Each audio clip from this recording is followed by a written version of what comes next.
Hello and welcome to the Wake Up with Gratitude podcast. I'm your host, Julie Boyer, and today I'm welcoming Sharon Saraga-Walters to the podcast. Hello, my friend. Hello. I am Thank so you. glad that you're here. Oh, I'm loving it. I can't wait. Yes. Well, let me tell you a little bit about Sharon before we get started. So she has over 35 years of experience operating and promoting her own business in health and wellness. She has a passion for exercise and gratitude, and that passion inspired her mission, changing the world with gratitude by making gratitude an action and not a reaction. Oh, I'm just so excited to get into all of these things. Now, Sharon has created a number of different programs, and her newest book is Graticise 360, which will go into even deeper steps and helping you to create your own daily Graticise routine from the time you wake up throughout your day and before going to sleep for 365 days. Now, she has created so many other amazing gratitude projects along the way, but I'll let that story unfold as Sharon and I have a conversation today about all things gratitude. So, Sharon, I love this. I mean, you have over 35 years of experience in this field. How did you come to be someone, with this passion around health, wellness, and gratitude? Is this like, were you always kind of a sporty, healthy person? Well, thank you for that intro. And I looking back at it, because people have asked. So I was a tomboy when I was little, but then when I got to high school, no way, I was a couch potato. I stopped completely. And then when I got to college, in fact, in my book, I've given gratitudes to a friend of mine who got me into running. And I did not like running at all. It was like the last thing I wanted to do, but it made me feel so good. That's how the whole journey started, was how good I felt when I started exercising. I just say I felt empowered and I felt healthy and energized. It was so surprising to me. And I just never stopped. I mean, I've been a marathon runner. Every 5 years I run a marathon. And I exercise has been something that I really finally found the love of it. I knew the value of it, but I found the love of it. And you found it in running. I'm kind of like Forrest Gump. I love slow running, and I can run forever, and it's my meditation time Yep. because I don't run fast, but I just kind of take in, it's a meditation for me.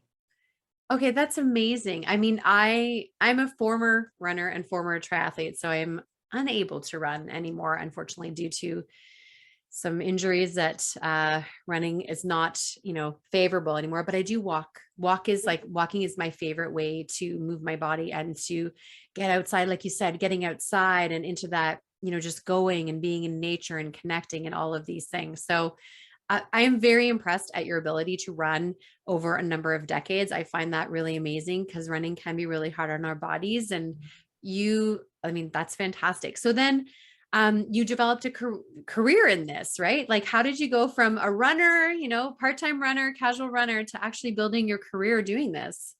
I graduated, and it was a program back in the day when wellness was just become popular, and it was in health promotions. So I got my degree in that, and then I worked at a fitness center. Well, I would say it was a wellness center, Mhm. and I'll never forget. A woman approached me, and her husband was like a very well-known cardiologist I was in Florida at the time, and she said, "I need someone to come to the house to help my husband to exercise," and that was the start for me. I thought, wow, now that's a great idea, to go to someone's home and help inspire them. And that was it. So I was a fitness trainer. I'd go to people's homes, and it was before fitness was even popular then. Just was not happening. And that was the start for me. And I loved it. I had that for 9 years, and it was called one-to-one fitness. And I literally, honestly, I was the only fitness trainer where I was from in Jacksonville, Florida. I had not met It took me almost 8 years to meet another fitness trainer. That was back in the day. That was early 90s. And I went to LA to finally meet some other trainers. Yeah. Yeah, that really was sort of the beginning of that movement, and especially the one-on-one training and in-home training. I mean, now we kind of take it for granted. And, Yeah. I mean, some of the ways, because a lot of people's businesses, had to close over the past 2 years, like one-on-one training became the only way that you could work with clients, right? Because your gym's closed and studio fitness, and you were really a pioneer in this industry. I love that about you, that you found something you love and then you found a way to serve people doing it. I mean, we hear that all the time. It's like, find what it is that you love and you'll never work a day for the rest of your life. But we don't always meet people who live that way. And I see that energy in you so much in the way that you show up and the way that you talk about the work that you do. And so you're doing this work through fitness. And back then also, definitely nobody was really talking about gratitude at all. So how did you come across this practice of gratitude? So that was another great story. So Yeah. I starting in 1989, I started really working, doing all the gratitude work. I started in a course called Livestream. It was offered in my hometown of Jacksonville, and it was all about it was about love. It was about how to change negativity into positivity. So I went there into the gamut. I mean, then I started doing so many courses. I went out to Coos Bay, Oregon, to take a course, another course all about unconditional love. So I've been in this journey, and I still, to this day, I'm still learning. I'm always open to all different courses. And really, for me, gratitude, I'll never forget the time it happened. When the word and the association around it, I'll never forget. I was with a life coach, and he's a psychologist in Florida, and I was going through a hard time. And I'll never forget hearing myself saying, it was in a relationship, and I never remember when I said, I would share the experience, and then I would say, I would then say, but really, I'm so grateful for this relationship. I remember hearing that so well. And I'm like, from that point on, I'm like, oh my gosh. And I'd probably been doing that for a long time. I would always want to acknowledge the issue or whatever it is, but I'd always find gratitude at the end. It always had to be right next to it in order to come to full closure and to be in a better place with it. So from that point, that was the start. And I realized how powerful, again, the same way exercise was so powerful for me, gratitude I found was so powerful for me. It was, so that's how, thank you. Because those two things really are what brought me to right here and now.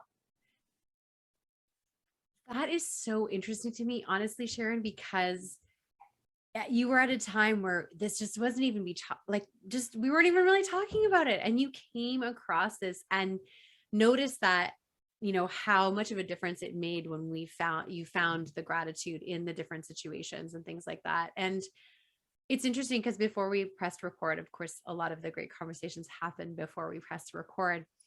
It's interesting that, we talked about how for many years, you've been in this for decades, and I started but it's been about a decade for me. And I found for so long we were kind of alone. You felt like who else is really talking about this gratitude thing? I remember when I wrote my book, which was many years after you wrote your first book, I believe. I still felt, I was like, no one's really writing about this. No one's really talking about this. So what was it? Because you've written a number of books and had different programs. So when was the first time you decided to bring gratitude and exercise together in a program in a way that you were offering to your clients and maybe to the greater public? It was in 2016. I remember I was approached to do a workshop that actually didn't happen at that time, but it brought the idea to light, because I'm like, well, what am I going to teach? And that's when it all happened. I thought, okay, I'm taking the two things that I love, and as Lauren, I was talking with Lauren the other day, she said, I'm marrying them together. I've never used that term, but yeah, so I married them together. And really it was in 2016, and it just started coming through me. I'm like, wow, exercise I love, gratitude I love. How can I put the two together? How can I create exercises that help build the gratitude muscle? And the rest was history. Okay, well, so tell me a little bit more about that. How do you make exercises that fit with gratitude? Well, I would say this also during that same time. I read the book Rhonda Byrne, The Magic, Yes. and that book was really that was gosh, I guess it was 10 or 12 years ago, and it was so inspiring to me. It was such a wake up call, because I know I was grateful, but she really opened me up to being really grateful, things I took for granted, like the simplest things. And so that really, we did that work for about a year, my wife and I. We kept doing it over and over and over again, The Magic.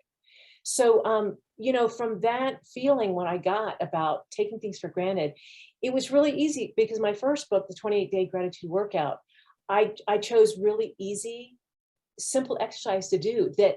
They're simple, but we don't really think about it. We don't think about those exercises that are so simple. And until we really think about them, I was stunned of the difference. Like, in the shower, being appreciative of that, and Mhm. just those things that we take for granted, so that was really the start of it. I always believe when something comes so easy, it's right. And in the writing of it, it came so easily to me.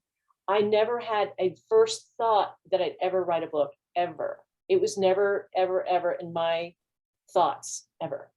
And then it came through you. I love that so much that you allowed it, right? That Mhm. you listened to your intuition. Yeah. Elizabeth Gilbert talks about that, how creativity lives like in the ether. And, it's up to us to listen for those downloads and to take the ideas and just allow them to be because they're already there. We're just, allowing them to come through us and express them. And most people, they hear the idea, it knocks on their door and they like let it keep knocking and eventually the idea just goes away and you Mhm. decided to anyways to go for it and just allow it to come through you. There's something you said there though that I want to dig into really around the exercise and the movement and the gratitude thing. So myself being someone who is a former Ironman triathlete, I did triathlon for a decade, finished 3 full Ironman triathlons, and then after my third one, really had an injury that took me out of running for many, many years and was basically sedentary for about almost a decade, like pretty much sedentary. And, I first of all, I didn't even know beginner fitness was a thing. Like I didn't know that was a thing. But what you said about like how we take movement for granted. So I started beginner fitness and really like because that's what my body needs. And just the simple actions that I took so much for granted before when I was training, they now become things that I am actually grateful that I can do, Mhm. you know? So I think about that in your work, like how that serves people that maybe aren't running like you, right? It's true, and really for me for a while, even though I say the Graticise and but when I look at it as a physical exercise, really, I really think about when I go to the gym now, and I really think about, I mean, my body, I really see when I'm on the machines, I really see my body, thank my body for the movements that I'm doing. And I used to never do that years ago. So, the cool thing about anything but gratitude, I'll say, when we practice it, it gets to a deeper, deeper level. It keeps getting deeper and how we take it, how we experience it, because those are things that I never I never did, and it keeps coming. All these different deeper, deeper awarenesses that I get it with gratitude, and I love it. So tell me a little bit about that. Like what does it look like when you go to the gym? Well, so okay, so I lived in Florida my whole life, so I never went to a gym because it was beautiful. I could Sure. go out and go for a run. So now I'm living in Colorado, and I sometimes, if it's snowing, I'm so appreciative of a gym. I never belonged to one Mhm. ever until now. And so I'm really appreciative that I can go to the gym and I can mostly I do the treadmill. I run on the treadmill, I'll do the elliptical. But the other thing that's neat about it is when I work out, I'm really gentle with myself. I don't go full on. I don't. I like to just talk about being loving and self-love. I do a self-love workout. I work out, but it's mostly, you would almost think I'm doing like almost like stretching and Pilates on the machines. I use lighter weights. I want to get the stretch in. I don't try and I never I leave there feeling really great. It's not like, oh my God. So that's my workout. Okay, so for those that aren't watching the video, Sharon, and can't see you, what decade of life are you in right now? Um, so Well, I'm not So, asking for you. I'm just, so I'm really yeah, proud of myself. Okay, so yeah, yeah. You can I'm say loving your it. age. I just didn't know if you wanted to. So I No, was I like, want let to me say, see. I'll Yeah, say it. say, yeah. So I'm going to be 62 in July. So this is so important because what I want to take from this and why I wanted you to say your age is because Uh-huh. if people can't see you, they can't see like literally you look so healthy and happy and fit and you're glowing and all these things. And what you said about the exercise as a self-love practice and the Mhm. way that you're doing it in a way that's kind to yourself, I think speaks to the longevity of you being Mhm. able to continue to be physically active in your 60s. Yeah. And because I think what a lot of us come across, like as a former triathlete, right? Like that is so, so hard on your body. And it's a big problem because it leads to injuries and then an inability to be able to work out. Like I'm in my 40s and I'm Mhm. trying to figure out how to exercise without injury and pain. Mhm. So that I think is something I would just want to pause for a minute for people to listen to and understand how exercise can be kind and loving. And I love that. So, Thank you for pointing that out too, because I really believe in that so strongly. And, and it's a way in which I have not been injured, thank goodness. And even I've been a massage therapist for 30 years mhm. and I've not been injured. Everything I do, I don't know where I learned it, but thank goodness I did, is just to be kinder with myself and really knowing how much I'm gonna push myself and not.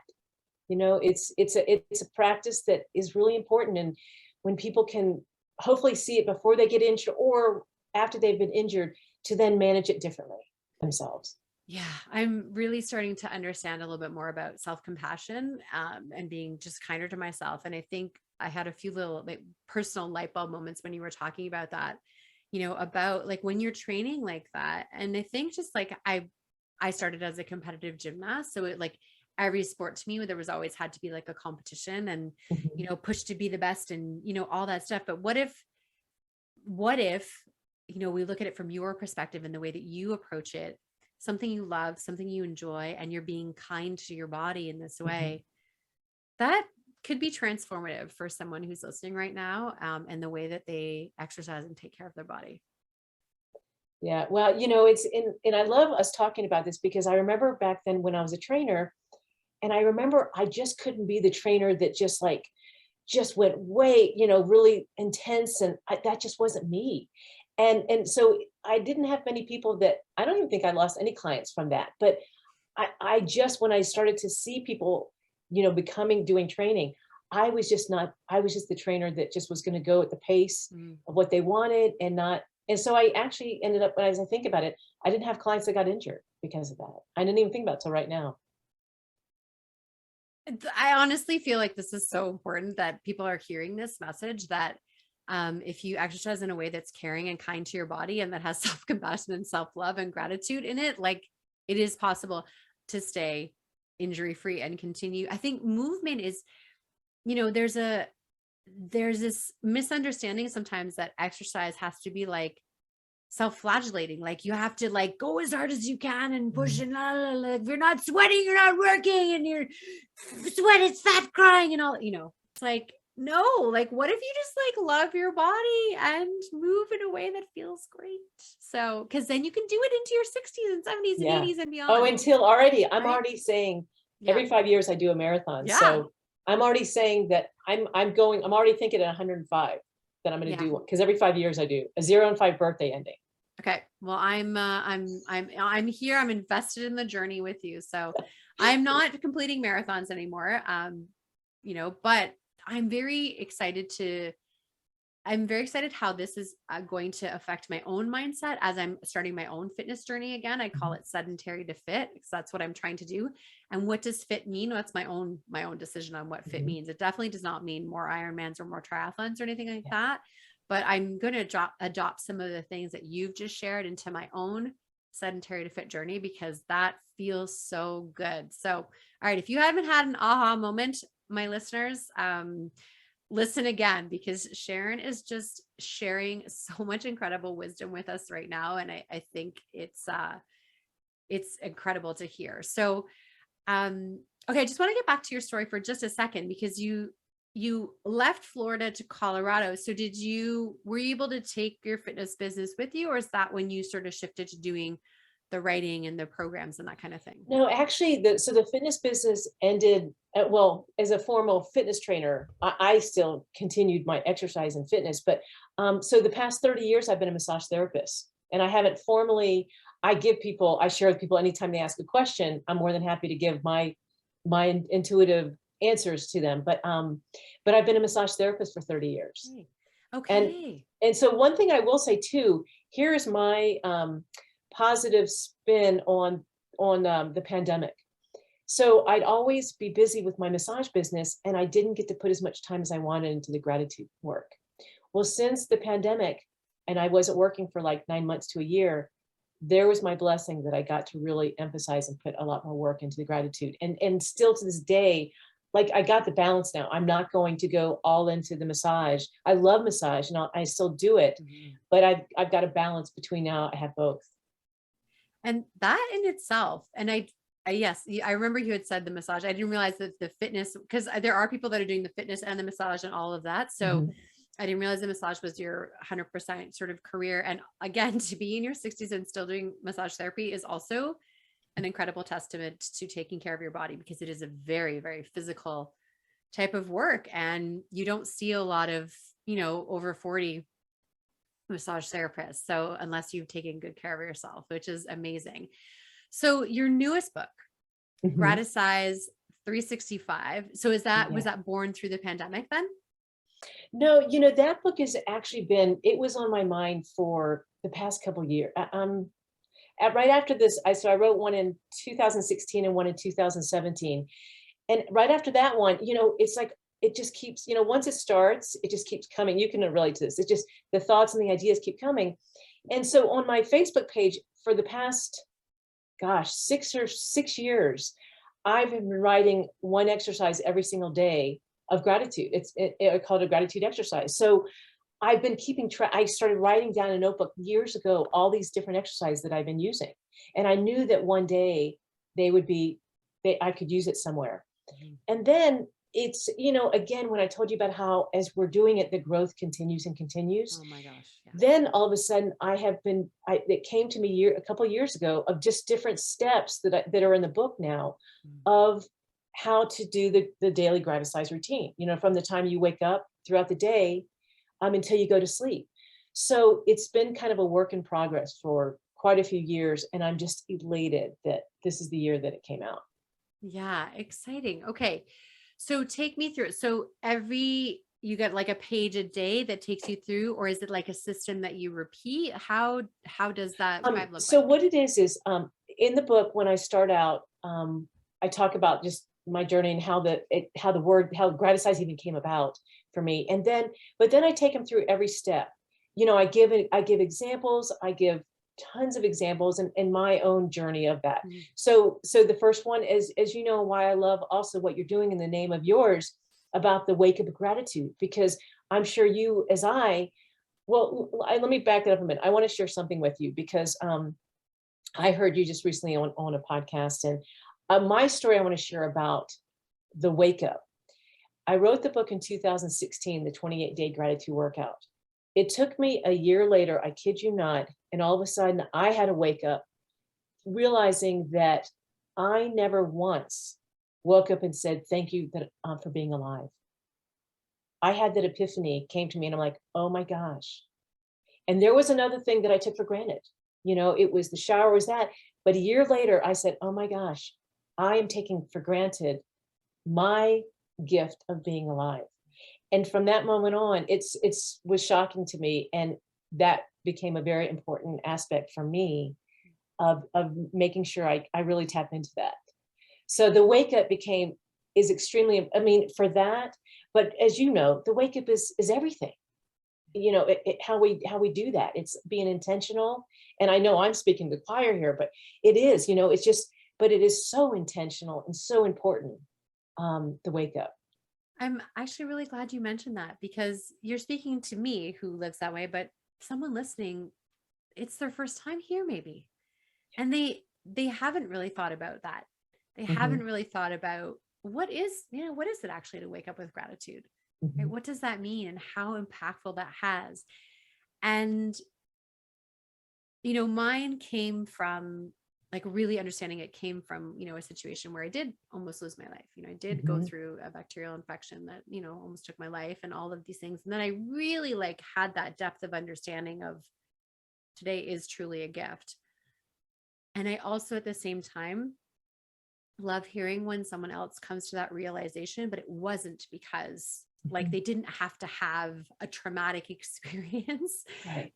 to find that. And that's really the goal of why I keep sharing this work and keep connecting with people is someone listening today, Sharon, is going to hear the words that you just shared, Mhm. and they're going to decide that tomorrow morning is the first day where they actually give thanks for the fact that Yeah. they woke up today. So Yeah. but there's more to it, right? We can start Yeah. there. So, well, So much more. Yeah. yeah. So then the next step, so I use everything I do, I use workout terms with it. Mm, So then the next step is the warm up, and that's the morning routine. And I mhm. give all kinds of ideas of what you can do for the morning for yourself.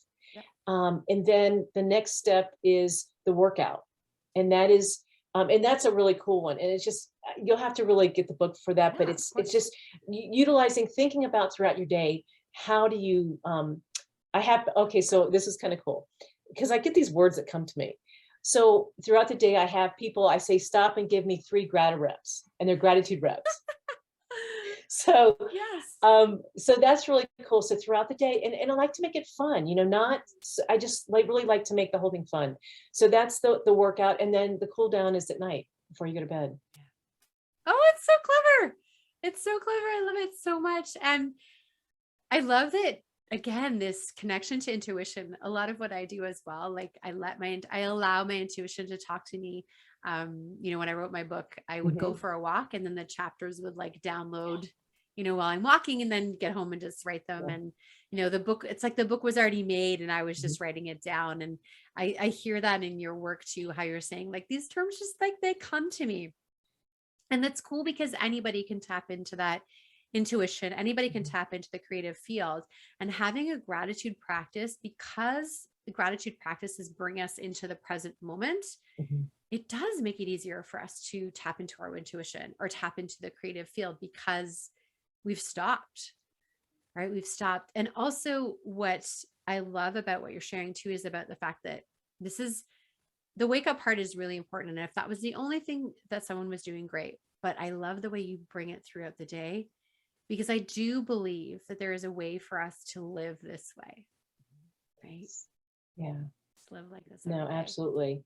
And the other thing is, it's the way, and we understand this, and many others do too, but how you feel, that the change and the ease and the feeling that you have when you're really practicing gratitude. There's nothing, it's a secret that you and I and so many others want to get out to the world so that others can really feel that way Yeah. in their own way, but feel really good. Yeah. And I think a book like yours is really important to guide us in this way, to Mhm. have the support. And also, when you're following a book that's 365 days, like that's a simple way to make a commitment to yourself, Mhm. right? Because you have a book that's guiding you through the year. Mhm. And just like any habit, we've heard it before. It takes 21 days to make a habit, 30 days, 90 days.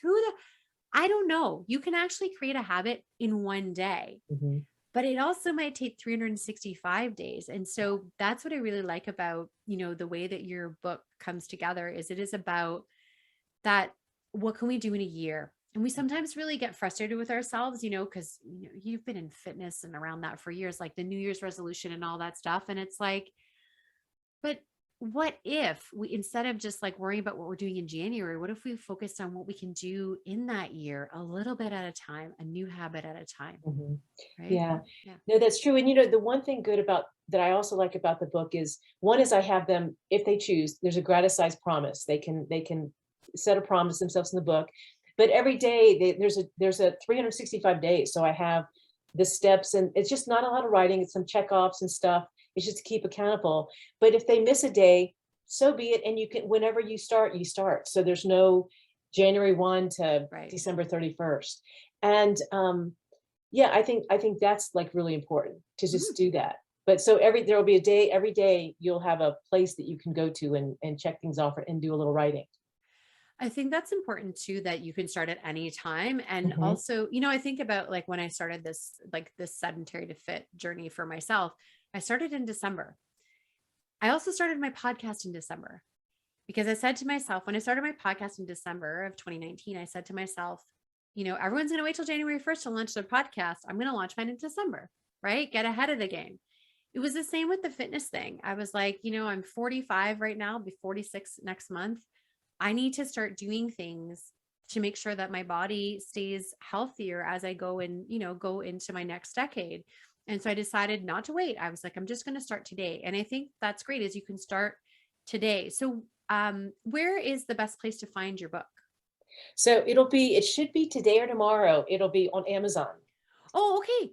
Yeah, I so great. Well, by the time this gets released, we'll be able to that's find it through Amazon. Okay, yes. great. And Amazing. and And also they could yeah, go to my your website. website. It's the graticise365.com website. Okay, perfect. So Yeah. yeah, I was going to say, where's the best place to find you and find more about you and who you are? Because I know you've been doing more speaking and you're getting on more podcasts and sharing this message on a broader basis. So we definitely want people to be able to connect with you directly. So graticise365.com. Yes. Hmm. Perfect. And I know you're on the socials as well and you post all the time, which is great. I'll make sure all the links are there. So, Sharon, as we wrap up this beautiful conversation, gosh, I've really enjoyed just like having a fun conversation about gratitude and all these ways to practice gratitude that I hadn't thought of before. And I thank you for that. But as we wrap things up, if you could leave our listeners with just one of your favorite ways to incorporate gratitude into your life, what would that be? Hmm. Okay, this is what came to my mind. I think that if when you wake up in the morning, finding one thing that you could think of to be grateful for, at lunchtime, one thing you can be grateful for, dinner time, same, and before you go to sleep. That's what I would say. Perfect. I adore that. Thank you so much. Sharon, I just am so grateful we met. We were connected again through our friend, Lauren, gratitude addict. I mean, she has connected me to so many incredible people. We have some other connections, this beautiful world of people that, are gratitude ambassadors. Like we're sharing gratitude with the world. We're getting our messages out there. It just feels like this community is growing at an exponential rate right now. And that excites me. It excites me that we're connecting with so many people. And having you as a guest today, there are people listening right now that will connect to you in a way that they've never connected with Mhm. anybody else. And I'm just so grateful for your authenticity, your integrity, and just having you as a guest today. So thank you so much.